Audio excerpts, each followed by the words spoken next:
सगळ्यांना जय जिजाऊ जय भीम। या विश्वामध्ये सर्वप्रथम भारतामध्ये लोकशाहीची बीज रोवणारी तथागत गौतम बुद्ध, जिच्या कुशीत या महाराष्ट्राचं नेतृत्व घडलं आणि वाढलं, ते या विश्वातलं आदर्श मातृत्व राजमाता राष्ट्रमाता मासाहेब जिजाऊ, ज्यांच्यामुळे तुम्हाला आम्हाला अस्मिता आणि स्वाभिमान मिळाला, असे छत्रपती शिवाजी महाराज, छत्रपती संभाजीराजे, आम्हा सर्वांना शिक्षणाची दारं खुली करणाऱ्या क्रांतिज्योती सावित्रीबाई फुले आणि महात्मा ज्योतिराव फुले हे फुले दाम्पत्य, आरक्षणाचा हक्क देणारे राजर्षी शाहू महाराज, भारतीय संविधानातून तुम्हाला मला आणि आपल्या सर्व भारतीयांना मूलभूत हक्क आणि अधिकार देणारे डॉक्टर बाबासाहेब आंबेडकर, 27 वर्ष पांढऱ्या घोंगडीवरती बसून राज्य करणाऱ्या अहिल्याबाई होळकर आणि ज्या महामानवांनी आणि महान स्त्रियांनी या देशामधील लोकांना शहाणं करण्याचा, हक्क आणि अधिकार देण्याचा आणि समता प्रस्थापित करण्याचा प्रयत्न केला, त्या सर्व महामानवांना आणि महान स्त्रियांना मी प्रथम अभिवादन करते। आज आपण बहुजन संघटकच्या माध्यमातून ऑनलाईन ही व्याख्यानमाला घेतोय आणि ही आयोजित केलेली आहे सर्वजित बनसोडे, राहुल खांडेकर, त्याचप्रमाणे हर्ष आणि सौरभ यांनी। आणि या व्याख्यानमालेच्या निमित्तानं काल म्हणजे 6 जूनला छत्रपती शिवाजी महाराजांचा राज्याभिषेक दिन होता आणि या निमित्तानं आपला एक बहुजनांच्या आयुष्यातला किंवा बहुजन समाजासाठीचा हा एक महत्त्वाचा क्षण इतिहासातला आहे आणि आपण तो सेलिब्रेट केलाच पाहिजे। पण कुठलाही क्षण आपण आपल्या विजयाचे उत्सव सेलिब्रेट करत असताना, ते साजरे करत असताना आपल्याला काही गोष्टींची मूलभूत माहिती घ्यावी असं नेहमीच वाटतं, कारण जी माणसं पूर्वजांचा इतिहास विसरतात ती कधीच त्यांचा इतिहास निर्माण करू शकत नाहीत। आणि म्हणून आपण पूर्वजांच्या इतिहासाला स्मरणं पाहिजे, कारण बाबासाहेबांनी ही चेतावणी आपल्याला दिलेली आहे, ती आपल्याला माहिती सुद्धा आहे। आणि म्हणून छत्रपती शिवाजी महाराजांचा राज्याभिषेक का झाला, शिवाजी महाराजांचा जसा राज्याभिषेक झाला तसा अजून कुणाकुणाचा राज्याभिषेक झालाय का, किंबहुना शिवाजी महाराजांची राज्याभिषेक करतानाची भूमिका काय होती, हे आपल्याला थोडंसं समजून घ्यावं लागेल। आणि हे समजून घेत असताना मला असं वाटतं की सगळीजण मला जय भीम नमो बुद्धाय टाकते, मी सर्वांना एकदा जय भीम करते। दीपक जाधव आहेत, त्याच्यानंतर सोनकांबळे सर आहेत, नंदकुमार आणि दिलीप देवरे। तर मी परत थोडंसं तुम्हाला उत्तर देण्यात माझा विषय थोडासा बाजूला राहून जाऊ नये म्हणून मी आधी माझा विषय थोडासा पूर्ण करते। छत्रपती शिवाजी महाराजांनी म्हणजे शिवाजी महाराजांचा सगळा इतिहास आपल्याला माहिती आहे, कारण शिवाजी महाराजांचे वडील शहाजीराजे भोसले, शिवाजी महाराजांचे आजोबा दोन्हीकडचे म्हणजे जिजाऊकडचे आजोबा आणि शहाजीराजांकडचे सुद्धा आजोबा म्हणजे मालोजीराजे भोसले आणि लखुजीराजे भोसले, ही सगळीच्या सगळी तालेवार मराठा घराण्यातील कर्तबगार आणि प्रचंड पराक्रमी माणसं ही मोगलांच्या दरबारामध्ये म्हणजे मोगलांच्या, निजामाच्या, आदिलशहाच्या वेगवेगळ्या वेळेस वेगवेगळ्या ठिकाणी ही सगळी माणसं काय करत होती, तर ही सरदारक्या करत होती। आपल्या तलवारीच्या जोरावरती या शाह्यांचं राज्य मोठं करण्यामध्ये, त्यांना वाढवण्यामध्ये ही सगळी माणसं आपलं योगदान देत होती आणि त्यांना राजे हे पदव्या सातत्यानं दिल्या जात होत्या। म्हणजे लखुजीराजे भोसले, शहाजीराजे भोसले, त्याच्यानंतर मालोजीराजे भोसले किंवा मोहिते राजे, अशा पद्धतीनं राजे ही पदवी कुणालाही सरदारांना सगळ्यांना राजे म्हटलं जात होतं। आणि एकच बादशहा तो म्हणजे दिल्लीचा, अगदी त्याला जगदीश्वर सुद्धा म्हटलं गेलं। म्हणजे की बादशहा कोण, छत्रधारी कोण, मुख्य सम्राट कोण, तर औरंगजेब बादशाह, आणि मग सगळे त्याचे मांडलिक असलेले सगळे राजे। त्याच्यामुळे फक्त राजे म्हणणं एवढं काही सफिशियंट नाही आहे किंवा स्वातंत्र्याची ती काही ओळख नाही होऊ शकत। शिवाजी राजांना हे ज्ञात होतं, शिवाजी राजांनी स्वतःचं साम्राज्य, स्वतःचं राज्य हे स्वतःच्या कष्टावर, स्वतःच्या बुद्धीवर निर्माण केलेलं होतं। प्रस्थापित व्यवस्थेला नाकारत निर्माण केलेलं होतं। प्रस्थापित व्यवस्था सामान्यांचं शोषण करून वरच्यांची श्रीमंती वाढवणं आणि स्वतः सुखविलासी जगणं असं होतं। आणि शासकांचा आणि शोषकांचा धर्म वेगळा होता। शिवाजी महाराजांनी स्वतःच्या राज्यामध्ये ही पद्धत बंद केलेली होती आणि ही पद्धत बंद करताना एक नवीन व्यवस्था जी सामान्य माणसाला आपलीशी वाटेल, माझं राज्य आहे, राजा माझा आहे, माझ्यासाठी त्या सिंहासनावरती बसलेला आहे, अशी शेतकऱ्यांसाठीची, सामान्य माणसासाठीची, स्त्रियांच्या संरक्षणासाठीची एक आदर्श राज्यव्यवस्था स्वतःच्या कष्टानं, स्वतःच्या बुद्धिमत्तेनं, स्वतःच्या बुद्धिचातुर्यानं शिवाजी महाराजांनी निर्माण केलेली होती. आणि म्हणून फक्त राजे म्हणून कुणाचं तरी मांडलिक राजकत्व स्वीकारणं किंवा राजा म्हणून जगणं फक्त हे काही त्यांना पुरेसं वाटलेलं नव्हतं. त्याची कारणही ही होती की ज्यावेळेस तुम्ही फक्त राजे असाल त्यावेळेस मग त्यांचं काय एवढं, आपला राजा, आपला सत्ताधीश कोण तर दिल्लीश्वर, मग यांचं काही एवढे हुकूम मानायचे नसतात. म्हणजे आपल्या विरोधात असणाऱ्यांवरही एक आपल्या सत्तेचा मोहर आणि थाक निर्माण होणं गरजेचं होतं. त्यांच्या अक्षरांना, त्यांच्या आदेशांना, ही पत्रांना एक राजा, सार्वभौम राजा म्हणून किंमत येणं गरजेचं होतं.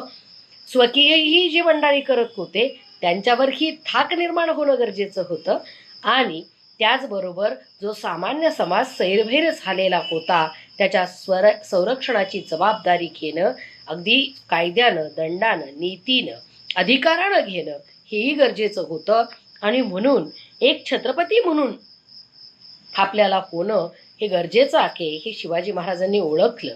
स्वतःच्या कर्तृत्वावर निर्माण केलेलं स्वराज्य कुणाचं तरी मांडलिक म्हणून राहू नये, तर स्वतःचं एक स्वतंत्र सार्वभौम राज्य असावं. आणि तो तिकडं दिल्लीश्वर असेल पण इकडं सुद्धा हा छत्रपती शिवरायांचं स्वराज्य त्याच ताठ मानेनं आणि स्वतःच्या बळावरती उभा आहे हे सर्वमान्य व्हावं, यासाठी छत्रपती शिवाजी महाराजांनी राज्याभिषेकाचा घाट घातला.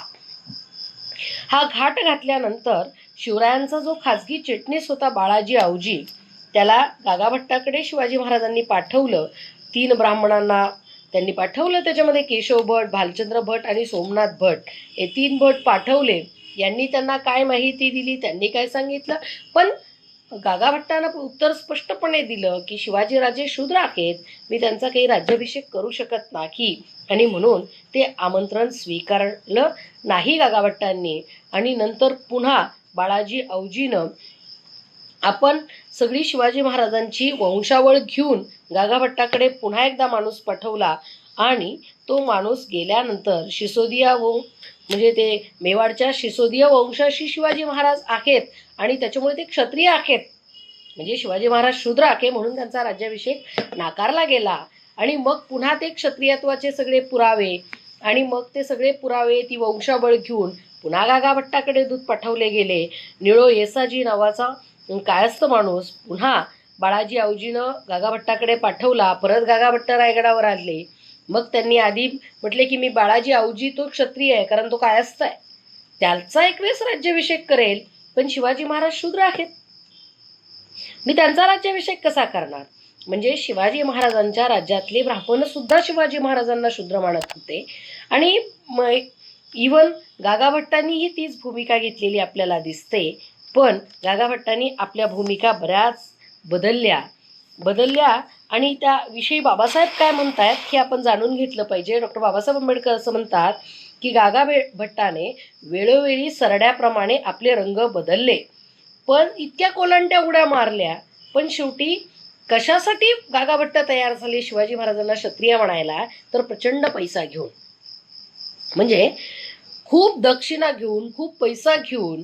आणि त्याच्यानंतर बाबासाहेब असंही म्हणतात की याचा अर्थ गागाभट्टानं लाच घेऊन शिवाजी महाराजांचा राज्याभिषेक केला असं होत नाही का. म्हणजे आपल्याला आजही माहिती आहे की लग्न एखाद्या मुहूर्तावर जर लागत नसेल तर लगेच आपण दक्षिणा दिली किंवा एखादा विधी, मग त्याची प्रत्येक म्हणजे भारतामध्ये पर्टिक्युलरली हिंदू धर्मामध्ये, मला बाकीच्यांचं माहीत नाही, पण एखादी गोष्ट होत नाही असं काही त्रिकालबद्ध बाधित सत्य नसतं. त्याच्यात काहीतरी आडवा मार्ग असतो. मंगळ का, मग आधी वडाच्या झाडासोबत काय लग्न करा आणि मग नवऱ्यासोबत करा, मग तुमचा मंगळ जातो. म्हणजे ऐश्वर्या रायचं काहीतरी झालं होतं वाटतं, आय डोंट नो. बट मुद्दा काय की मग हे 5 सोमवार करा, मग तुमचा काय अमुक शांत होईल आणि मग तुम्ही हे करा. असे सॉफ्ट कॉर्नर्स किंवा दक्षिणेनुसार फ्लेक्सिबिलिटी ही येताना आपल्याला दिसते. आणि म्हणून शिवाजी महाराजांच्या राज्याभिषेकाचा एकंदरीत तामझाम पाहता गागा भट्टाचं शिवाजी महाराजांनी केलेलं स्वागत, दिलेल्या ब्राह्मणांना दक्षिणा, शिवाजी महाराजांच्या राज्याभिषेकाच्या काळामध्ये 4 महिने ही ब्राह्मण लोक रायगडावरती जेवत होती. त्याच्या आणि जेवणासोबत सुवर्णमुद्रा, भेटी, कितीतरी हत्ती, घोडे, दक्षिणा, अशा सगळ्या भेटी आणि भरपूर दक्षिणा शिवाजी महाराजांनी राज्याभिषेकाच्या वेळेस ब्राह्मणांना दिलेल्या आहेत. शिवाय शिवाजी महाराजांच्या तुला सोन्यात, चांदीत, पदार्थांमध्ये, दूध तुपामध्ये, वस्तूंमध्ये, अशा सगळ्यामध्ये करून ती दक्षिणा सुद्धा ब्राह्मणांमध्ये वाटलेली होती. आणि जवळपास 1,42,00,000 होऊन खर्च हा राज्याभिषेकाचा झालेला होता. म्हणजे एवढा सगळा खर्च, एवढा सगळा खजिना रिकामा करून शिवाजी महाराजांसारख्या दूरदृष्टी आणि धुरंधर माणसानं काय केलं तर गागा भट्ट, मोरोपंत पिंगळे ह्या सगळ्यांना म्हणजे एकंदरीत राजव्यवस्थेवरती, धार्मिक गुलामगिरीमध्ये पिडलेल्या लोकांना हे आपल्या बाजूनं बदलवून घेतलं आणि आपला हेतू साध्य करून घेतला. म्हणजे पैसे दिले की माणसं बदलतात का, असा एक प्रश्न आपल्या मनामध्ये सहज निर्माण होतो. आणि म्हणून आपण शिवाजी महाराजांचा हा सगळा राज्याभिषेक शिवाजी महाराजांनी करून घेतला. शिवाजी महाराजांनी राज्याभिषेक करत असताना ह्या सगळ्या भूमिका तर ठेवल्याच, पण कॉम्रेड शरद पाटील असं म्हणतात की त्या त्या देशाची नावं त्या ठिकाणच्या क्षत्रियावरून पडतात असं. आणि मग जर असं असेल तर महाराष्ट्र हे नाव ते मराठा, मरहट्ट, त्यांचा प्रदेश असा जर पडला तर मराठा हे क्षत्रिय ठरतात का, असाही मुद्दा येतो. मग शिवाजी महाराज क्षत्रिय असतील तर हे सगळे क्षत्रिय आहेत. पण आजच्या काळामध्ये मला असं वाटतं, कारण वासी बेंद्रे सर असं म्हणतात की असा कुठलाही वाद, शूद्र आणि क्षत्रियाचा वाद शिवाजी महाराजांच्या राज्याभिषेकाच्या वेळेस झालेला नसावा. उत्तर पेशवाईमध्ये ह्या सगळ्या गोष्टी घुसडण्यात आलेल्या आहेत बखरींमध्ये. कारण पेशवाईमध्ये जे वाद होते त्याला रंगवण्यासाठी या बखरींमध्ये असं स्वरूप देण्यात आलेलं आहे असं त्यांचं म्हणणं आहे. पण एकंदरीतच अनेक इतिहासकारांनी दिलेल्या साक्षी सभासदानं असं लिहिलं की येणेप्रमाणे राजे सिंहासनारूढ झाले, या योगी सर्व पृथ्वीवर म्लेच्छ बादशाह, मराठा पातशाह एवढा छत्रपती झाला, ही गोष्ट काही सामान्य झाली नाही. म्हणजे एक दिल्लीचा बादशाह सोडला तर कुणालाही छत्रधारण करण्याचा हक्क नाहीये, त्याच्या गोष्टी करण्याचा सार्वभौम राज्यकर्ता म्हणून हक्क नाहीये, सगळे नियंत्रित आहेत त्याच्या अंडरमध्ये. आणि मग अशा वेळेस हा मराठा पातशाह छत्रपती झाला, ही गोष्ट काही सामान्य झालेली नाही. शिवाजी महाराजांनी स्वतःचा राज्याभिषेक करून घेतला आणि मग राज्याभिषेकाचं सार्वभौमत्वासाठी शिवाजी महाराजांनी 3 चिन्ह धारण केली. त्याच्यामध्ये छत्र धारण करणं, स्वतःची नाणी निर्माण करणं आणि स्वतःचा शक चालू करणं. शिवाजी महाराजांनी हा जो राज्याभिषेक शक चालू केलेला होता हा पेशवाईमध्ये नाना फडणवीसाला काही गरजेचा वाटेनासा झाला आणि त्यानं तो बंद केला. म्हणजे शिवाजी महाराजांनी स्वतः ज्याचे मांडलिक आहेत, ज्याचे खालचे आहेत पेशवे, त्या पेशव्यांनी शिवाजी महाराजांचा शेक बंद करावा आणि याची साधी माहिती इतिहासाच्या पुस्तकात सामान्य मुलांपर्यंत जाऊ नये, ही किती वाईट गोष्ट आहे. म्हणजे आपण आपला खरा इतिहास असा पुस्तकांमधून कधीतरी मांडणार आहोत की नाही, आपल्या सामान्य लोकांपर्यंत तो पोचवणार आहेत की नाही, हे आपल्याला एकदा बघावं लागेल. आणि म्हणून शिवाजी महाराजांनी राज्याभिषेक करत असताना स्वतःची दंडनीती निर्माण केली, स्वतःचा राज्यकारभार कोश निर्माण केला. कारण ज्या नवीन राज्यकर्ता झाल्यानंतर त्याची राजमुद्रा, त्याची नाणी म्हणजे शिवराई म्हणायची मला वाटतं त्याला, आणि मग स्वतःची दंडनीती म्हणजे आज आपल्याकडे जे कायदे आहेत की कुणी कुठला गुन्हा केला तर त्या संदर्भात त्याला दंड केला पाहिजे, याच्यासाठीची दंडनीती म्हणजे गुन्हेगारांना शिक्षा करण्यासाठी, सामान्य माणसाला न्याय देण्यासाठी स्वतःची अशी दंडनीती, स्वतःला तो दंड असणं न्यायाचा. आणि म्हणून राज्याभिषेकाची गरज शिवाजी महाराजांना होती आणि शिवाजी महाराजांनी राज्याभिषेक करून घेऊन राजकीय गुलामगिरी नाकारली, पहिली गोष्ट. दुसरी आणि महत्वाची गोष्ट म्हणजे धार्मिक आणि सांस्कृतिक गुलामगिरी सुद्धा शिवाजी महाराजांनी नाकारलेली या ठिकाणी. म्हणजे आम्ही सवर्ण असा जो या महाराष्ट्र आणि देशभरातल्या ब्राह्मणांचा एक अहंकार आहे आणि तुम्ही सगळे शूद्र. कलियुगात काय, फक्त 2च वर्ण आहेत, एक ब्राह्मण आणि दुसरा शूद्र. मग कधीच सांगतात की नंदकुळासोबतच क्षत्रिय सगळे संपलेले आहेत, किंवा मग परशुरामाची कथा सगळ्यांना ऐकवली जाते की 21 वेळा पृथ्वी निश्चत्रिय केली. आता एकदा निश्चत्रिय केल्यावर 21 वेळा करायची गरज असते का? पण असे प्रश्न यांना विचारले काही अर्थ नसतो. आणि मग अशा वेगवेगळ्या प्रकारे आता क्षत्रिय नाहीतच आहेत आणि मग ब्राह्मणानंतर फक्त शूद्र आहेत, मग बाकी सगळे शूद्र. मग सवर्ण कोण? तर फक्त आम्हीच, आम्हालाच ते हक्क. आणि म्हणून शिवाजी महाराजांचा या सगळ्या गोष्टीवरचा हा विजय आहे. आणि मला असं वाटतं की या सगळ्या परिस्थितीच्या पलीकडे जाऊन शिवाजी महाराजांनी स्वतःच्या कर्तृत्वावरती हे सगळे निर्माण केलेलं होतं आणि त्याला एक अधिष्ठान देण्यासाठी आपण जसं म्हणतो ना, सहीखाली शिक्का असावा लागतो, कारण त्या शिक्क्याला अधिकार आहे, त्या चेअरला अधिकार आहे आणि ते अधिकार, ते पावर, तो दंडनीती, तो दंड स्वतःच्या हातामध्ये असावा लागतो. तो शिवाजी महाराजांनी राज्याभिषेकातून घेतलेला आपल्याला दिसतो. आणि म्हणून बहुजनांच्या आयुष्यातला हा सुवर्ण क्षण आहे, हा गौरव दिन आहे, कारण या दिवशी तुम्हाला मला काहीतरी निर्माण करता येतं याची जाणीव होते. कारण शिवाजी महाराजांचे वडील सरदार होते, पण राष्ट्रमाता जिजाऊंच्या संस्कारांनी, शहाजीराजांच्या संकल्पनेनं शिवाजी महाराजांचं स्वराज्य निर्माण होऊ शकत असेल तर बहुजन समाजातली माणसं काहीही करू शकतात आणि त्यांना ते करता येतं. मुळात बुद्धीला लागलेलं जे कुलूप आहे ते खाट दिशी तोडलेलं शिवाजी महाराजांनी आपल्याला दिसतं की येस, म्हणजे पेमगिरीच्या किल्ल्यावरती शहाजीराजांनी निजामाचा वारसदार मांडीवरती घेऊन त्याचं छत्र स्वतःच्या हातामध्ये निजामाच्या डोक्यावरती धरलं.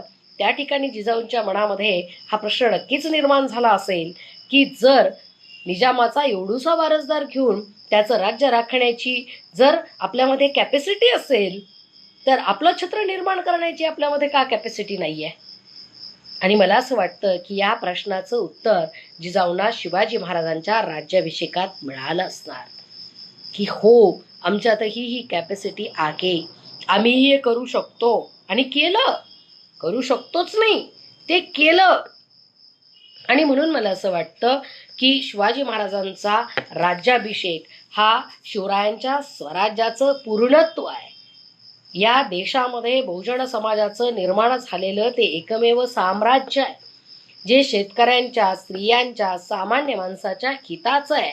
आणि म्हणून त्याचं महत्त्व वेगळं आहे, कारण हे स्वराज्य निर्माण होताना याची स्वतःची काही मूल्य होती. ती मूल्य या राज्यव्यवस्थेमध्ये जोपासलेली आपल्याला दिसत आहेत. आणि म्हणून शिवाजी महाराजांच्या या स्वराज्याचं, शिवाजी महाराजांच्या या राज्याभिषेकाचं असं आगळं वेगळं महत्त्व आहे. या राज्याभिषेकामध्ये शिवाजी महाराजांचं मंत्रिमंडळ तयार झालं.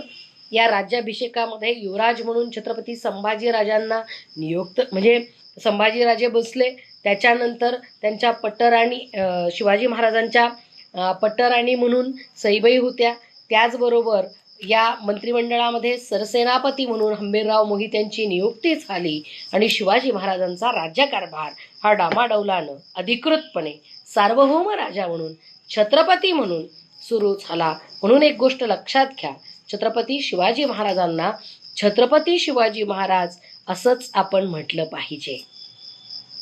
कारण राजे तर सरदारही होते, पण शिवाजी महाराजांचं वेगळेपण आहे की शिवाजी महाराज छत्रपती होते. आणि म्हणून फक्त जाणता राजा म्हणून शिवाजी महाराजांना डिग्रेड नाही करायचं, तर छत्रपती म्हणून ते आहेत अपग्रेड, म्हणजे शिवाजी महाराज ग्रेटच आहेत.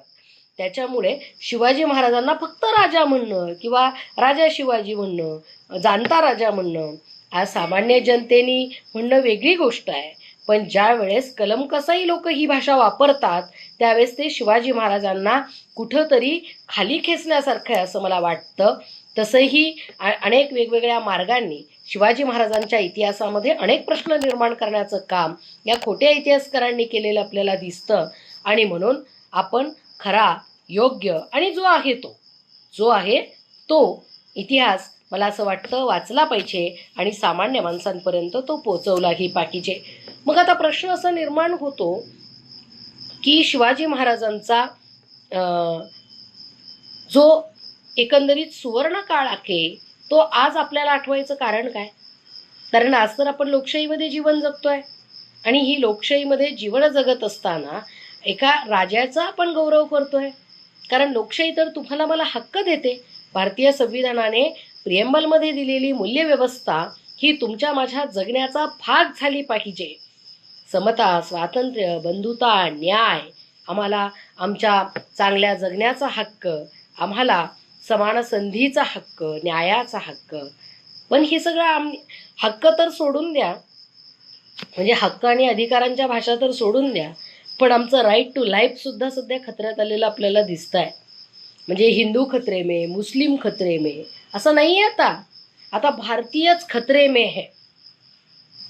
म्हणजे आपणच खतऱ्यात आहोत सध्या. का खतरे में आहोत? कुणाला ऑक्सिजन सिलेंडर मिळत नाहीये, आपल्या आरोग्याची हमी आपल्याला राहिलेली नाहीये. मुक्तपणे संचार करणं आजारामुळे आपण समजू शकतो की आपण घरात राहायचं आहे, नियम पाळायचे, डिस्टन्स ठेवायचं आहे. पण आम्हाला चांगलं आरोग्य मिळणं हा आमचा हक्क नाहीये. मेल्यानंतर स्मशानात जागा मिळणं हाही हक्क नाहीये. माणसं मरत असताना त्यांच्या आरोग्याची कुठलीच काळजी न घेता इलेक्शनच्या सभा घेणं हा उन्मत्तपणा आणि माजलेला राजा आम्ही आज बघत नाही आहोत का? मग अशा अवस्थेमध्ये या असल्या लोकशाहीपेक्षा शिवरायांची राजेशाही काय वाईट होती असं जर आम्हाला वाटलं असेल तर त्यात काय वाईट आहे? मराठा आरक्षणाचा मुद्द्याचा निकाल लागला आपल्या सर्वांना माहिती आहे. म्हणजे सामान्य माणसाच्या कुठल्या हक्क अधिकारावर बोलायला सरकारला वेळ आहे. आणि सरकार कुठल्या सामान्य माणसांचा विचार करतंय? अंबानीचा, अडाणीचा, भांडवलदारांचा, की फक्त सत्ताधीश होण्याचा उन्माद? कशाचा विचार करतंय सरकार नेमकं? या सगळ्या परिस्थितीचा जर आज आम्ही गांभीर्याने विचार केला तर असं राज्य जे छत्रपती शिवाजी महाराजांनी या देशामध्ये निर्माण केलं ते राज्य आम्ही लोकशाहीत सुद्धा निर्माण नाही करू शकलो याची उत्तर आम्ही शोधली पाहिजेत. या ठिकाणी प्रीतम डोंगरे, किरण कांबळे, अजून बरीच लोक मला सातत्यानं कमेंट करतायत आणि नमस्कार, जय भीम, जय जिजाऊ करतायत. धन्यवाद. तर मुद्दा असा आहे की ज्या वेळेस आजच्या प्रश्नांवर आम्ही बोलतो त्यावेळेस आम्हाला याची उत्तरं सापडत नाहीत. अनेक कविता लिहिल्या गेल्या, अनेक लोकांना, सामान्य माणसाला वाईट वाटलं, माणसं हेलावली. पण फक्त हेलावून जमणार आहे का याचा विचार आम्हाला करावा लागेल. आणि फक्त विचारच नाही तर कृतीतून सुद्धा काहीतरी करावं लागणार आहे. कारण आमच्या भावना, आमच्या संवेदना कुठेतरी व्यक्त करणं ही काळाची गरज आहे. शिवाजी महाराजांच्या राज्यामध्ये शिवाजी महाराज सांगतायत की म्हणजे शेतकऱ्याच्या भाजीच्या देठाला सुद्धा धक्का लागता कामा नये, तेवढ्याची सुद्धा काळजी हा राजा आपल्या प्रजेच्या बाबतीमध्ये घेताना आपल्याला दिसतो. पण आज भाजीचं देठ सोडून द्या, माणसाच्या जीवालाही धक्का लागला.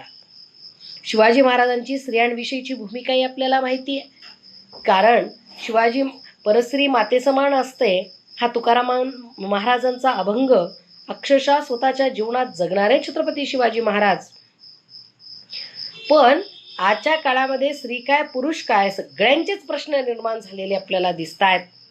कोरोनाच्या काळामध्ये म्हणजे आपल्यावरती एकानंतर एक संकट आली. लोकशाहीमध्ये कुठलाही निर्णय संसदेमध्ये विचारविनिमय करून घेतला जातो असा आमचा गोड गैरसमज होता. पण नोटाबंदीच्या काळापासून, म्हणजे नोटाबंदी झाली, GST आला, त्याच्यानंतर कोरोना आला, कोरोनानंतर आमची माणसं अक्षरशः डोळ्यात देखत मरताना आम्ही पाहिली. आणि या सगळ्या व्यवस्थेमध्ये चांगले नागरिक आम्ही स्वतःला म्हणत असू तर त्याला काय म्हणावं? कारण प्रत्येक वस्तू डबल किमतीत विकणं हा व्यवसाय झाला, टिबल किमतीत विकणं. आणि त्याच्यानंतर सगळी अर्थव्यवस्था कोलमडलेली आपल्याला दिसते. शिवाजी महाराजांनी स्वराज्य सांभाळताना जनतेच्या हितासाठी आपल्या तिजोरीतला पैसा कधी कमी पडू दिला नाही, मला असं वाटतं. आणि मग हे आपल्याला सगळं इतिहास सांगत असताना आपण आज म्हणजे या सगळ्या देशाच्या परिस्थितीकडे जेव्हा बघतो की गंगेतनं अक्षरशः प्रेत वाहतायत, कुठं गेलं तुमच्या पावित्र्याच्या व्याख्या? सातत्यानं ओरडायचं की गंगा हमारी माता हे, गंगेचं शुद्धीकरण झालं काय, ती 2-3 तास आरती झाली, इकडं बुलेट ट्रेन आणायची गरजच काय जर तुम्हाला आरतीला एवढे 3 तास असतील तर. भारतीय लोकांना पूजा अर्चा, अंधश्रद्धा, उपवास या गोष्टींसाठी प्रचंड वेळ आहे. कोरोना देवीची पण स्थापना झाली, तिच्या आरत्या पण येतील, त्याच्यावर अनुष्ठानं पण निघतील आणि ती लोक करतीलही. पण ह्या सगळ्या परिस्थितीमध्ये पाठीमागे एक व्हिडिओ आला होता व्हॉट्सअपला, एका बाईला एक साधू खूप मारतोय, म्हणजे तो काहीतरी तमिळ तेलुगू असल्या भाषेतला होता, मला काही माहित नाही, पण इतका मारतोय तरी ती बाई सहन करतीये, त्याच्या पाया पडतीये. म्हणजे किती किती गुलामी आहे धार्मिक. तेवढं जर नवऱ्यानं मारलं तर डोमेस्टिक व्हायलन्सचा गुन्हा दाखल करण्याचा हक्क आहे स्त्रीला, पण तेवढं जर साधू मारत असेल मग काय? आमचा देश किती महान आहे. कारण या देशात आसाराम सारखे, राम रहीम सारखे लोक जेलमध्ये आहेत जे स्वतःला साधू म्हणून घेत होते. शिवाजी महाराज कदाचित त्यांच्या आयुष्यामध्ये ते कुठल्या शक्तीला, देवाला मानतही असतील, पण त्या सगळ्या स्वतःच्या मानण्याचा परिणाम राज्यकारभारावरती, सामान्य माणसांवरती झालेला मात्र कधी दिसला नाही. कारण इतिहास साक्ष आहे त्या गोष्टींना. आणि म्हणून मला असं वाटतं की आजच्या काळामध्ये शिवरायांच्या स्वराज्याच्या मूल्यांची आठवण आपण केलीच पाहिजे, पण ती मूल्य आजच्या समाजामध्ये कुठं रुजवता येत आहेत का, येतील का? आणि आजचे शिवाजी महाराज किंवा छत्रपती शिवाजी महाराज, लोकशाहीमध्ये तर राजा या किंवा छत्रपती हे पदही आपण लोकशाहीमध्ये स्वीकारलेलं जरी नसलं तरी आमच्या देशाचे राजे लोक निवडून देत असताना आपल्याला हा विचार नको करायला? मी कुठल्याही राजकीय पक्षाची प्रतिनिधी नाही आहे, पण सरकार निवडून दिल्याचे किती वाईट परिणाम देशाला भोगावे लागू शकतात ह्या सगळ्या गोष्टी आपण पाहत आहोत. आणि म्हणून आपल्याला जर व्यवस्था परिवर्तनाचा संघर्ष करायचा असेल तर राजकीय व्यवस्था की त्यातली महत्त्वाची व्यवस्था जरी असली तरी त्याच्या अगोदर वैचारिक प्रबोधनाला पर्याय नाही हे आपण समजूनच घेतलं पाहिजे. शिवाजी महाराजांनी म्हणजे संत तुकाराम महाराजांच्या एकंदरीत कीर्तनातून आणि प्रबोधनातून महाराष्ट्र प्रबोधित झालेला आहे. कर्मकांड नाकारत फक्त भक्तीमध्ये लीन होणं, आणि भक्तीला काहीही लागत नाही, कारण ईश्वर कुठे आहे? तुमच्या हृदयात आहे. संत चळवळीनं काय सांगितलं? संत चळवळीनं सांगितलं ईश्वर दगडाधोंड्यात नाहीये, तुमच्या हृदयात आहे. आणि म्हणून कर्मकांडांची कुठलीच गरज नाही. आणि या प्रबोधनावरती महाराष्ट्रातल्या एकंदरीत सामान्य माणसाचं परिवर्तन झालेलं दिसतं. आणि त्याच्यावरती शिवरायांच्या स्वराज्याचा एक शिरपेच खोलेला. कारण शिवाजी महाराजांनी सुद्धा स्वतःचं राज्य हे सामान्याचं शोषण न करता सामान्यांना उभं करण्यासाठी निर्माण केलेलं आहे. शेतकरी, कारागीर, कामगार, सैन्यातली माणसं या सगळ्यांच्या हिताचा निर्णय, सामान्यावर अत्याचार न करणं, शेतमालाला भाव देणं, ह्या सगळ्या गोष्टी, त्यांच्यासाठी बाजारपेठा उभं करणं, सामान्य माणसावर अन्याय न होऊ देणं, आणि सरदारांनी जरी चुकीच्या गोष्टी केल्या तरी त्यांना शासन करणं. आपल्याला रांझ्याच्या पाटलाची गोष्ट सगळ्यांना माहिती आहे. आणि म्हणून ही दंडनीती इतक्या योग्य प्रकारे शिवाजी महाराजांनी वापरली की त्याची एक जरब आणि धाक सामान्यांमध्ये निर्माण झालेला आपल्याला दिसतो. मग या जरब आणि धाकामुळेच शिवाजी महाराजांच्या राज्याचा एक वेगळा दरारा होता. म्हणजे दुश्मनाला सुद्धा ज्यावेळेस शिवाजी महाराज मरण पावले त्यावेळेस खाफी खान हा औरंगजेबाचा इतिहासकार लिहितो की औरंगजेब काय म्हणाला, स्त्रियांचा रक्षक हे जग सोडून गेला. म्हणजे स्त्रियांचा रक्षक हे जग सोडून स्वर्गात गेला. आणि म्हणून आपण या गोष्टी सुद्धा लक्षात घेतल्या पाहिजेत की जिथं दुश्मनाला सुद्धा गुण मान्य करावे लागतात, इतकं आदर्श आणि इतकं मूल्यवान, इतकं मूल्यांनी व्यवस्थित बसतान बसवलेलं शिवरायांचं स्वराज्य, ज्याचं अधिष्ठान ज्याची पायाभरणी राष्ट्रमाता जिजाऊ या एका धुरंधर कर्तृत्वान स्त्रीनं आणि शहाजी राजांसारख्या पराक्रमी पित्यानं केलेली आहे, त्याच्यावरती हा सगळा इमला उभा आहे. आणि म्हणून शिवाजी महाराजांच्या राज्याची मूल्य ही भारतीय संविधानाची मूल्य आपल्याला वाटतात. आता प्रश्न फक्त एवढाच असतो की या मूल्यांची कुठं अंमलबजावणी होताना आपल्याला दिसते का? आणि म्हणून ही संविधानाच्या मूल्यांची सगळीकडे पायमल्ली होताना आपल्याला दिसते, सगळीकडं ती डावललेली आपल्याला दिसतात. सगळ्यात महत्त्वाचा आपला राईट व्हायलेट झाला, तो म्हणजे राईट टू लाईफ. जगण्याचा हक्क पूर्णपणे या देशामध्ये आज रोजीला व्हायलेट झालेला आहे. तो पूर्णपणे आपल्यापासून हिरावून घेतल्यासारखा आहे. आणि म्हणून ठिकठिकाणी अगदी आपल्याच माणसांची प्रेत जाळायला हजारो रुपये खर्च करावे लागले हो. आणि कुणाकुणाला स्मशान नशीब होत नाहीये, कुणाकुणाला माणसांची तोंडही दिसत नाहीयेत. आपला माणूस आपल्यातून निघून जातो. याचं सतत दुःख करावं की त्याची बिलं भरावीत अशी अवस्था आहे. राम मंदिराची पायाभरणी, उद्घाटन, संसदेच्या इमारतीचं उद्घाटन तर झालं, पण या देशामध्ये प्राथमिक शिक्षण, माध्यमिक शिक्षण, हायर एज्युकेशन आणि आम्हाला हवा असलेल्या आरोग्यासाठी चांगल्या क्वालिटीची अद्यावत दवाखाने कधी सुरू होणार आहेत? आमचा प्रश्न मंदिर नाहीये हे लोकांना कळालंय आता. आणि समजलं नसेल तर ती माणसं त्यांना काय म्हणावं याच्यासाठी आपल्याकडे उपमा नाहीये. मंदिर ही माणसाची गरज नाहीये, माणसाची गरज आहे चांगलं शिक्षण, चांगलं आरोग्य.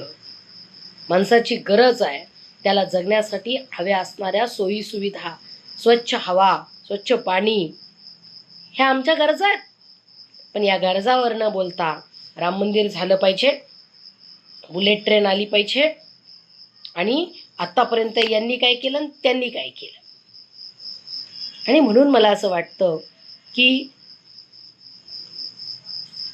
आपण एक तरुण नागरिक या देशाचे म्हणून, नागरिक म्हणून, तरुण काय म्हातारे काय, वय आणि तारुण्याचा तसं काही प्रश्न नाही असं मला नेहमी वाटतं, पण आपण या देशाचे नागरिक म्हणून तरी आपण कुठंतरी या गोष्टींशी प्रश्न विचारण्याचं धाडस केलं पाहिजे. कोरोना काळात एक झालं, पोटापाण्याचेच प्रश्न एवढे बिकट झाले की वैचारिक प्रश्न आणि सत्तेला प्रश्न विचारायचे असतात ही सुद्धा माणसं विसरून गेली हो. आणि म्हणून तरी सुद्धा अंधभक्त लेखच्या लेख लिहितात की कोरोनाची अमुक लाट मोदी साहेबांनी इतक्या यशस्वीपणे परतवली. हे होतेच कुठं लाटेत? ते इलेक्शन मध्ये होते, ते इलेक्शनच्या सभांमध्ये होते. आणि म्हणून आपल्याला येणाऱ्या काळामध्ये फुले शाहू आंबेडकरांची, छत्रपती शिवाजी महाराजांची मूल्य समाजामध्ये रुजवायची असतील तर आम्हाला मताचं बटन दाबताना विचार करावा लागणार आहे की आम्ही कुणाला देतोय, कुठली माणसं उभी राहत आहेत, की फक्त पैशाच्या बाजारावर इलेक्शन्स होणार आहेत आणि आम्ही मतं देणार आहोत. शिवाजी महाराजांना तर लोकांनी नियुक्त पण केलं नव्हतं, स्वकर्तृत्वावर सगळं स्वराज्य निर्माण केलेलं होतं, तरी सुद्धा लोकांचं मी देणं आहे, तरी सुद्धा या सामान्य माणसाचा मी पोषण करताय, मी वाली आहे, मी रक्षक आहे, ही भूमिका शेवटच्या श्वासापर्यंत महाराजांनी निभावली. आणि नुसती निभावली नाही तर त्यांच्या प्रत्येक आदेशात, त्यांच्या पत्रांमधून, त्यांच्या एकंदरीतच राज्यकारभाराच्या धाटणीवरून, वेगवेगळ्या केलेल्या ठिकाणच्या स्वाऱ्या, त्या ठिकाणी सगळ्या गोष्टी ज्या केल्या त्याच्यावरून हे आपल्याला कळतं. आणि तरी सुद्धा एवढा महान राजाच्या कर्तृत्वावर कोणी लक्ष देऊ नये. लक्ष कशावर द्यावं?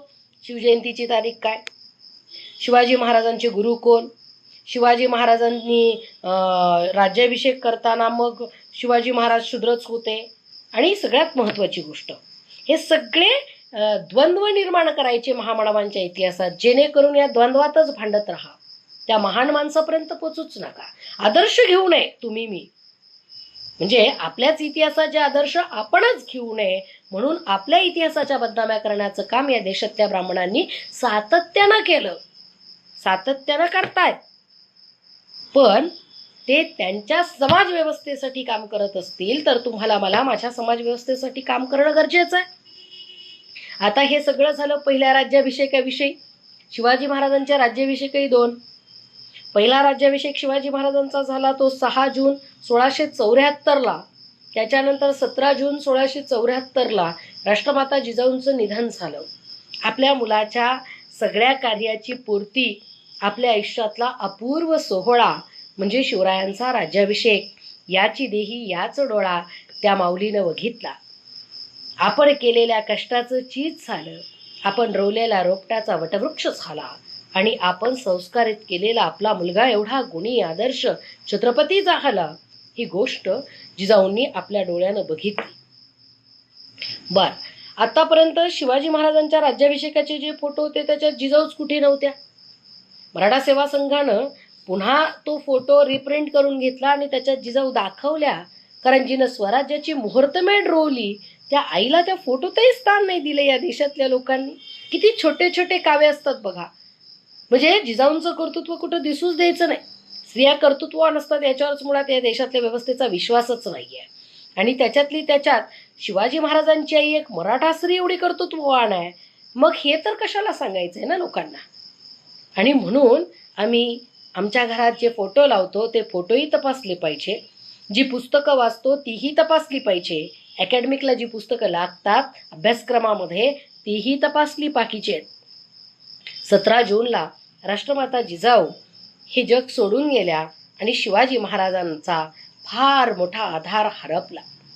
शिवाजी महाराज दुःखी झाले आणि शिवाजी महाराजांना पहिल्या राज्याभिषेकेत झालेला मनस्ताप, खर्च, या सगळ्या गोष्टी आणि दुसरीकडे शिवाजी महाराजांची ओढ समानतेकडे, समतेकडे, आणि म्हणून शिवाजी महाराजांनी या समतेला जवळ केलं. शिवाजी महाराजांनी स्वतःचा दुसरा राज्याभिषेक निश्चलपुरी गोसावीच्या हातून 24 सप्टेंबर 1674ला करून घेतला आणि तो शाक्त पद्धतीनं केला. ही फार महत्वाची गोष्ट आहे की पहिला राज्याभिषेक म्हणजे वैदिक पद्धतीनुसार आणि एकंदरीत सगळ्या ब्राह्मणांना भोजनं देऊन, त्यांना जेवू घालून, त्यांना भरमसाठ दक्षिणा देऊन घातला. आणि शिवाजी महाराजांचा दुसरा राज्याभिषेक शाक्त पद्धतीनं शिवाजी महाराजांनी घातला. त्याचं कारण असं इतिहासकार सांगतायत की शाक्त पद्धत ही समतावादी आहे, स्त्रियांना पुरस्कृत करणारी आहे आणि म्हणून शिवाजी महाराजांनी आपलं शाक्त पद्धतीनं दुसरा राज्याभिषेक घातला. त्याच्यामध्ये कॉम्रेड शरद पाटलांचं असं म्हणणं आहे की एका म्हणजे खालच्या जातीच्या स्त्रीसोबत लग्न करून शिवाजी महाराजांनी समतावाद प्रस्थापित करून हा राज्याभिषेक आपला करून घेतला आणि मग शिवाजी महाराजांचा दुसरा राज्याभिषेक सुद्धा झाला. म्हणजे पहिल्या राज्याभिषेकामध्ये म्हणजे सगळ्या इतिहासकारांनी जे जे नोंदवलं, समकालीन सभासदाची बखर जे सांगतीये त्या सगळ्या गोष्टींवरून शिवाजी महाराजांच्या क्षत्रियत्वाचा वाद निर्माणच झालेला असावा असा एक कयास निघतो. आणि मग शिवाजी महाराज कदाचित या वादाला या म्हणजे स्वतःच्या कर्तृत्वानं राज्य निर्माण करायचं, मनगटाच्या जोरावरती रात्रंदिवस शत्रूचा पाठलाग करत त्याला नामोहरण करायचं, चोख राज्यकारभार करायचा, उत्तम न्यायव्यवस्था सांभाळायची आणि तरी सुद्धा फक्त तुम्ही जन्मानं कोण आहात ह्या गोष्टीनं कुणीतरी येऊन तुम्हाला क्षणात नाकारायचं. मोरोपंत पिंगळेसारखे शिवाजी महाराजांचे प्रधान सुद्धा शिवाजी महाराजांना शूद्र मानताना दिसत आहेत. त्यांच्या हाताखाली काम करायची नामुष्की वाटते त्यांना. आणि म्हणून शिवाजी महाराजांनी ह्या सगळ्याला कंटाळून कुठेतरी समतावादाचा स्वीकार केला आणि मग शिवाजी महाराजांचा दुसरा राज्याभिषेक झाला असं कॉम्रेड शरद पाटील मानतात. आणि चंद्रशेखर शिकरे सरांनी सुद्धा त्यांच्या पुस्तकात याविषयी लिहिलेलं आहे. आणि मग हे सगळं आपण समोर बघितलं की शिवाजी महाराज ही फक्त एक व्यक्ती नाही राहत, तुमची माझी प्रेरणा बनते, तुमच्या माझ्यासाठी आदर्श बनतात. कारण विचार करणारा राजा आहे. नाही तर आपल्याकडे धार्मिक बाबतीत कुणी फारसा विचार करत नाही. अमुक उपवास धरा की केले, अमुक पूजा करा की केले, अमुक हे करा की केलं, नो क्वेश्चन. पण संभाजी महाराज संस्कृत पंडित होते. गागाभट्टानं स्वतःचा एक ग्रंथ त्यांना सविस्तर वर्णन संभाजीराजांचं केलेलं आहे आणि म्हणजे मला आता त्याचं नाव आठवत नाही आहे, पण तो ग्रंथामध्ये संभाजीराजांविषयी, त्यांच्या बुद्धिमत्तेविषयी, त्यांच्या संस्कृतच्या ज्ञानाविषयी अत्यंत उत्तम पद्धतीनं लिखाण केलेलं आहे. म्हणजे सुसंस्कृत असलेला हा राजकुमार याला राज्याभिषेकाच्या वेळेस हजर असताना हे सगळं बाप लेकांनी अनुभवलेलं होतं आणि म्हणून दुसरा राज्याभिषेक त्यांनी करून घेतला असं इतिहास आपल्याला सांगतो. एकीकडे असंही सांगितलं जातं की राज्याभिषेकानंतर काही दिवसातच जिजाऊंचा मृत्यू झाला. काही कागदपत्र असलेला काहीतरी भाग किल्ल्याचा जळाला, खूप अपशकून झाले, म्हणून दुसरा राज्याभिषेक केला. काहीही असो, मुद्दा असा आहे की या देशातल्या व्यवस्थेला नाकारत आमच्या छत्रपती शिवाजी महाराजांनी स्वतःचा राज्याभिषेक करून घेतला. स्वतःला सार्वभौम राजा म्हणून डिक्लेअर केलं. स्वतःच्या हातामध्ये दंडाधिकार घेतले आणि ते आमच्यासाठी अभिमानास्पद आहे. तो आमचा आदर्श आहे. राज्य कसं असावं? शिवरायांच्या स्वराज्यासारखं असावं. राज्य कशानुसार चालावं? भारतीय संविधानाच्या मूल्यानुसार चालावं, भारतीय संविधानाच्या चौकटीत चालावं. आणि अब्राहम लिंकनची व्याख्या आपल्याला माहिती आहे लोकशाहीची. अर्थात ती व्याख्या अस्तित्वामध्ये कुठेही कुणीही पाळताना दिसत नाहीये आणि त्याच्यावर कुठेही विचारमंथन सुद्धा होताना दिसत नाहीये. आणि पण मला असं वाटतं की आपल्यासारख्यांनी सातत्याने कुठं हे पसरवलं पाहिजे लोकांमध्ये की लोकशाहीतलं राज्य हे तुमचं माझं राज्य असतं आणि आपण नियुक्त केलेली लोक आपलं प्रतिनिधित्व करत असतात, ते आपले मालक नसतात.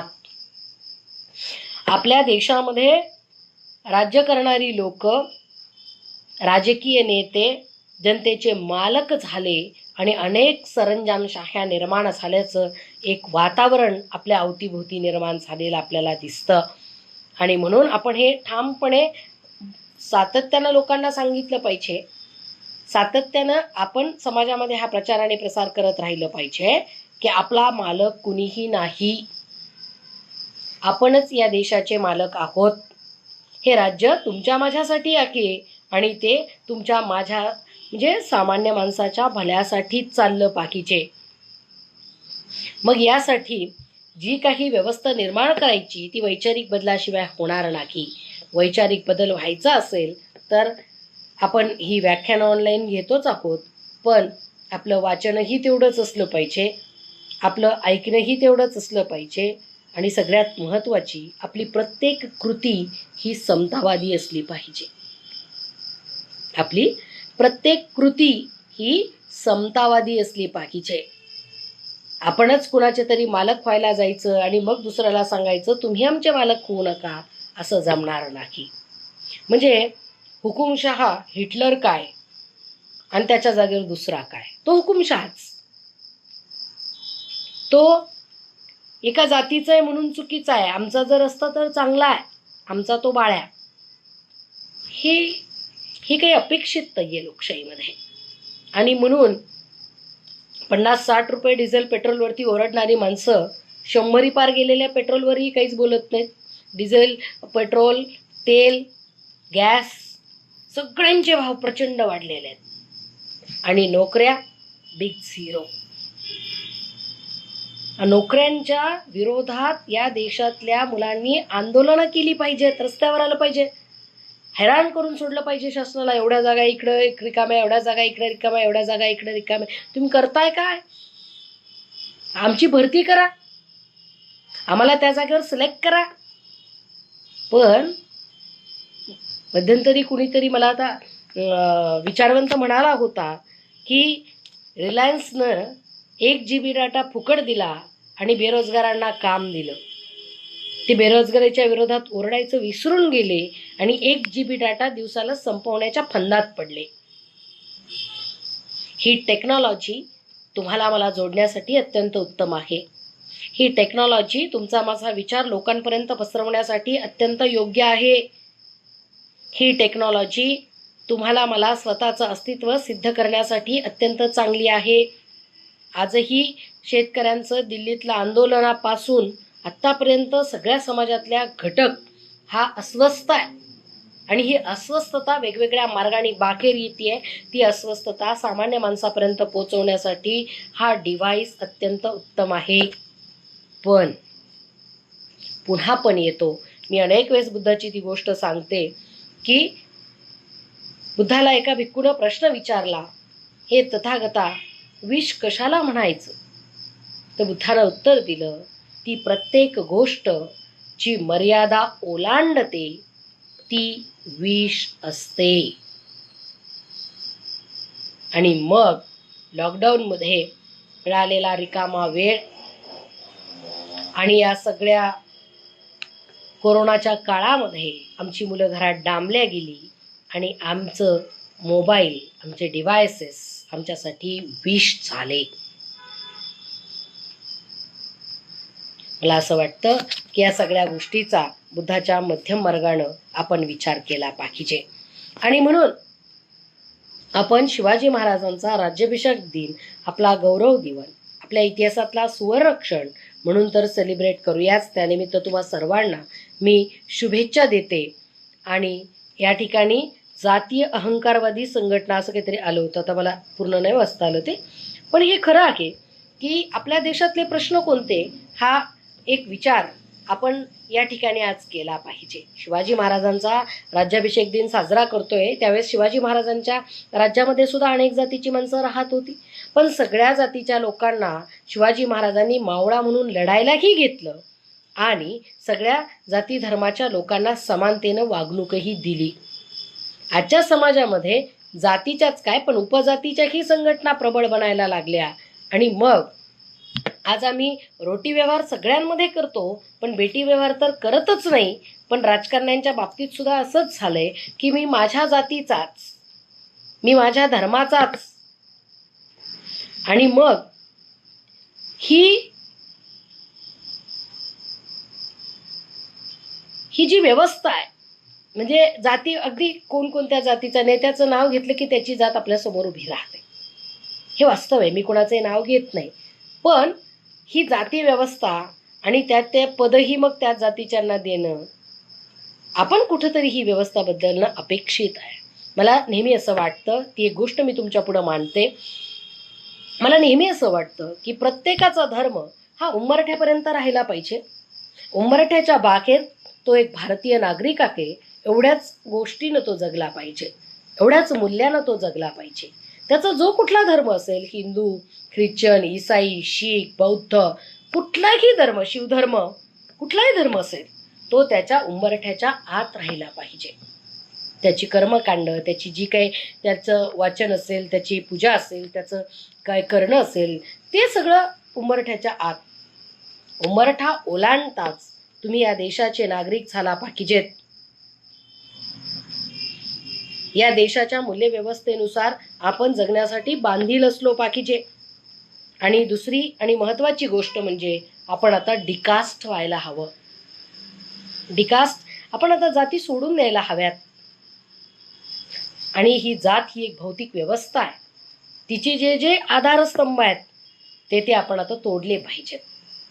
कारण शिवरायांचं नाव घेताना आपल्याला 18 पगड जातीचे मावळे जाणवतात. आणि या 18 पगड जातीच्या मावळ्यांना स्वतःच्या राज्यामध्ये सामावून घेऊन अधिकाराची पदं देऊन योग्य माणसाला योग्य ठिकाणी नेमण्याची कला शिवाजी महाराजांमध्ये फार मोठी आपल्याला दिसते. आणि म्हणून 18 पगड जातीचे आलुतेदार, बलुतेदार, त्याच्यानंतर सैन्य, या सगळ्या व्यवस्थेला सामावून घेणारे जर शिवाजी महाराज होते, तर आम्ही तर आज लोकशाहीमध्ये आहोत. आम्ही आता जातीच्या, धर्माच्या पलीकडे जाऊन माणूस म्हणूनचं मूल्य प्रस्थापित केलं पाहिजे. आणि प्रत्येकाला माणूस म्हणूनचं मूल्य मिळण्यासाठी माणसाचं राज्य निर्माण केलं पाहिजे असं मला वाटतं. आणि ते जर झालं तर आपण माणसांच्या प्रश्नावरती विचार करू.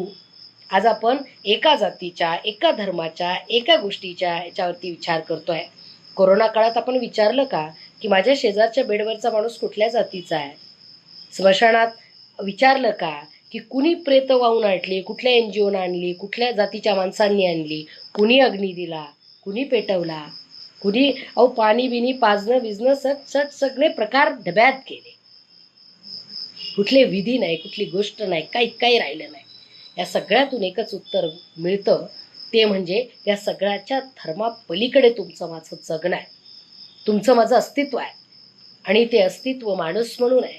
माणसाला बुद्धी आहे, त्या बुद्धीच्या जोरावरती स्वतःचं जगणं चांगलं करणं, आपल्या आजूबाजूच्या जगण्याला कल्याणकारी करण्यासाठी आपण प्रयत्न करणं आणि मानव समूह म्हणून उच्चस्थानी आपण स्वतःला घेऊन जाणं, हे आपलं काम आहे. आणि ते काम आपण करूया असं मला वाटतं. शिवाजी महाराजांच्या राज्याभिषेक दिनाच्या मी तुम्हा सर्वांना शुभेच्छा देते. येत्या 17 जूनला राष्ट्रमाता जिजाऊंचा स्मृती दिन आहे. आपल्या भाषासुद्धा मला असं वाटतं की या नव्या धाटणीच्या, नव्या वळणाच्या असाव्यात, ज्या अंधश्रद्धायुक्त नसाव्यात. आणि म्हणून या जिजाऊंच्या स्मृतिदिनानिमित्त मी राष्ट्रमाता जिजाऊंनाही अभिवादन करते आणि तुम्हा सर्वांना शिवाजी महाराजांच्या राज्याभिषेक दिनाच्या शुभेच्छा देते.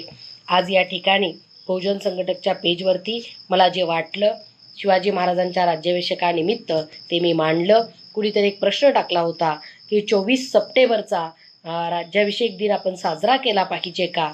तर मला निसंशयपणे असं वाटतं की हो, आपण 24 सप्टेंबरचा दुसरा शिवाजी महाराजांचा शाक्त पद्धतीनं झालेला राज्याभिषेक साजरा केलाच पाहिजे. कारण तो समतावादी होता, समताधिष्ठित होता असं म्हणतात. या ठिकाणी माझ्याकडे फार जुना अंक मला सापडला, तो तुम्हाला उलटं दिसतंय, ओके. सत्यशोधकचा आखे, मार्क्सवाद, फुले आंबेडकरवाद, तो कॉम्रेड शरद पाटील मला वाटतं त्याचे संपादक होते. आणि मला वाटतं कशाला इथं लिहिलेलं आहे ना, तर या अंकाच्या पाठीमागे समतेचा प्रतिसूड म्हणून एक छत्रपती शिवाजी महाराजांवरची कविता आहे, ती मला आज तुम्हाला सांगावीशी वाटते आणि मग मी थांबेन. तत्पूर्वी बहुजन संघटक पेजवरती राहुल, सर्वजित, त्याच्यानंतर हर्ष आणि सौरभ या सर्वांनी मला या ठिकाणी निमंत्रित केलं, तुमच्याशी संवाद साधण्याची संधी दिली, त्याबद्दल मी या सर्व संयोजक टीमची आभारी आहे. तुम्ही सर्वजण मला अप्रत्यक्षरित्या का होईना ऐकताय, या ठिकाणी तुम्हाला कमेंट पण करताय. प्रत्येकाचं नाव मी घेऊ शकत नाही, टोनपे, जाधव सर आणि असे सगळीजणं मला बघतायत, ऐकतायत, लाईक करतायत, कोणी काही कमेंट पाठवतं आहे. मी तुम्हा सर्वांची अत्यंत आभारी आहे आणि मी कविता म्हणून थांबते. अरे शिवशाहीच्या भक्तांनो, दुखतंय कुठे आणि दाखवता कुठे? महापुरुषांची बदनामी गोब्राह्मण प्रतिपालक होता म्हणून होते, की अस्पृश्य शूद्र स्त्रियांचा प्रतिपालक म्हणून होते? तो हिंदू पदपातशाह म्हणून होते, की सर्व धर्मशास्ता म्हणून होते? सर्व धर्मशास्ता. बघा म्हणजे शिवाजी महाराजांची बदनामी का होती याच्यावरती ही कविता आहे. तो हिंदू पादशाह म्हणून होते, की सर्व धर्मशास्ता म्हणून होते? सजातीय पुनर्विवाह केला म्हणून होते, की शाक्त राज्याभिषेकात त्याने अस्पृश्येशी सोयरी केली म्हणून होते? ज्याचं त्याने प्रतिपालन केलं म्हणून उदो उदो करता त्याच्याच मंत्र्यांनी त्याला विषप्रयोगाने मारवलं आणि ज्याला भडागणी देताच ते स्वराज्याची फाळणी करायला निघाले. शिवाजीशी शैवविवाह केलेली ती अस्पृश्य कोण होती? ब्राह्मणी बरवरींना ब्राह्मणी बखरींना शाक्त राज्याभिषेक पुसता आला नाही, पण तिचं नाव मात्र त्यांनी नामशेष केलं. बहिष्कृतांची जी खाई तिने शैवविवाहाने मिटवू पाहिली, त्याच खाईत तिला टकमकीवरून लोटून ब्राह्मणी इतिहासाने तिला मिटवू पाहिलं. पण ब्राह्मणी इतिहासच मिटतो आहे आणि मिटणाऱ्या जात्यंताच्या खाईतून प्रतिसूड बनून समतादात्री शिवशास्ती वर येते आहे. याचा शेवट प्रचंड आशादायी आहे. या शेवटामध्ये कवी असं म्हणतात की ब्राह्मणी इतिहासकारांनी हे सगळं शिवाजी महाराजांची बदनामी का केली, तर त्यांचं सर्व समताधिष्ठित राज्य आपल्याला माखीत होऊ नये म्हणून केली. पण ही ब्राह्मणी विषमता व्यवस्थाच आता कुठंतरी लयाला चाललेली आहे आणि ब्राह्मणी इतिहासच मिटतो आहे आणि ब्राह्मणी इतिहासच मिटतो आहे आणि मिटणाऱ्या जात्यंताच्या खागीतून प्रतिसूड म्हणून समतादात्री शिवशास्त्री वर येते आहे. मला वाटतं कवीचं हे आशादायी वाक्य येणाऱ्या काळामध्ये लवकरच खरं ठरावं. ब्राह्मणी इतिहास मिटावा आणि या देशामध्ये समतादात्री शिवशास्त्री शिवरायांच्या स्वराज्यानुसार चालणारं शासन लवकरच येवो या शुभेच्छा मी तुम्हाला देते आणि थांबते. धन्यवाद. जय भीम, जय जिजाऊ.